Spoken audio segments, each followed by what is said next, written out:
You are listening to the new man beyond the macho jerk and the new age wimp. Your host is men's coach Tripp Lanier.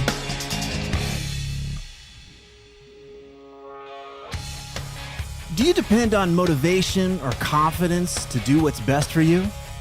What if you're stuck because you don't know what to do? And let's face it, why do kids suck? In this excerpt from This Book Will Make You Dangerous, we take a quick look into the myth of motivation, the best way to find confidence and clarity, and why it's important to face the fact that we all suck from time to time.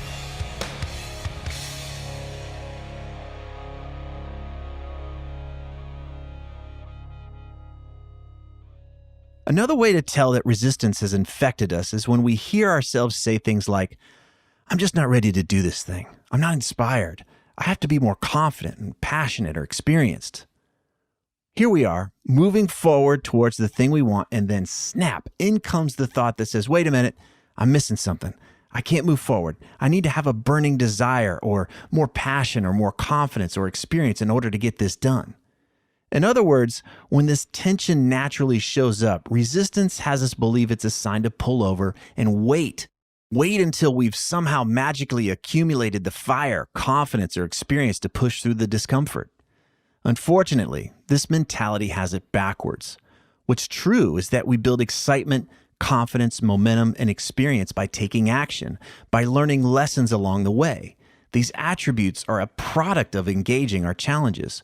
Waiting around for them to show up is a trap. One day, I was on a coaching call with one of the members of my group program. He was feeling trapped in his current work situation, and he wanted to start his own business. Time was passing, nothing was getting done, and he claimed he was stuck because he wasn't fired up. He even said, I'm just not passionate. I'm missing that burning desire, you know? So I asked him, what would you do if you already had that burning desire? He took a moment, and after a while, he drew up a very clear set of actions that included stuff like filing the paperwork to form his own company and making some contacts to line up funding. And so I said, great. Well, you can do that stuff this week, right? You don't need to be passionate or fired up to do that stuff. You can simply go do it. So when will you contact me and confirm that you've completed these tasks? If we're thinking we need to be confident or passionate before we get going, let's ask ourselves, what action would I take if I believed I was ready? And most often, we'll see that performing this action doesn't require any inspiration on our part. We can do this thing whether we're in the mood or not. And by doing it, we'll feel our spirits lift. By doing what matters, we'll feed that little spark some fuel and some air. We'll build that fire. We'll get stronger. But what if you don't know what to do? One of the biggest excuses I hear most often is, I don't know what to do. And what I've found to be more true is the statement, I don't know what to do that isn't scary or risky or isn't going to make me look stupid. When we ask ourselves to come up with options that would be risky, uncomfortable, or possibly lead to embarrassment, well, then suddenly we have lots of clarity about what could be done. And this helps us see that protecting, pleasing, and proving is what's holding us back. One of the sneakier ways resistance does its dirty work is when it convinces us that researching and gathering information is the same as doing the work. Here's an example. It's embarrassing to admit, but I spent 2 years reading about meditation before I actually started my daily practice with a 10-day silent meditation retreat. Now, which period do you think had a more profound impact on my life? The 2 years of gathering information or the 10 days of practicing?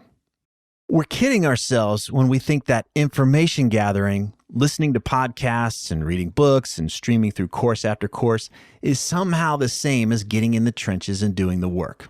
It's not. It's tourism. Looking at maps is not the same as cutting a path through the territory. Information is just entertainment if we don't apply it to our lives. This all points to a misunderstanding we may have about creating clarity and certainty. We don't find clarity and certainty out there or under some magical rock. We find it by rolling up our sleeves and getting into the process right in front of us. Now let's talk about why kids suck. Success looks like failure in the middle. Maybe it's our desire for completion, or maybe it's a belief that our growth is fixed, but most adults think they're done with the whole learning process after they finish school. As if they're a cake that just got out of the oven, there's this weird belief that after those early years of schooling or training, they're just done.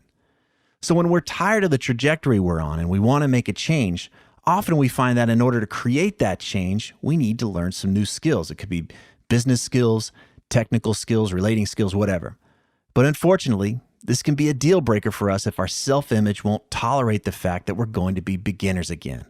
Because let's face it, success looks like failure in the middle. Learning is where we screw up. It's where we fail. Look at kids trying to walk or ride a bike or swim. Listen to a kid trying to learn a musical instrument. They suck. Bad. Unfortunately, sucking and failing over and over again is part of the learning process, no matter what we're learning.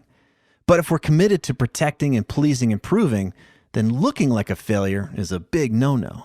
If we're committed to whatever glorious story we want to tell about ourselves, yeah, I've got my shit together, I'm in control, I'm the smartest guy in the room, then anything that challenges our self-image is not an option. So we settle for the excuses. Well, I need to save money for this other thing. I can't justify spending time away from my family. It's just not the right time.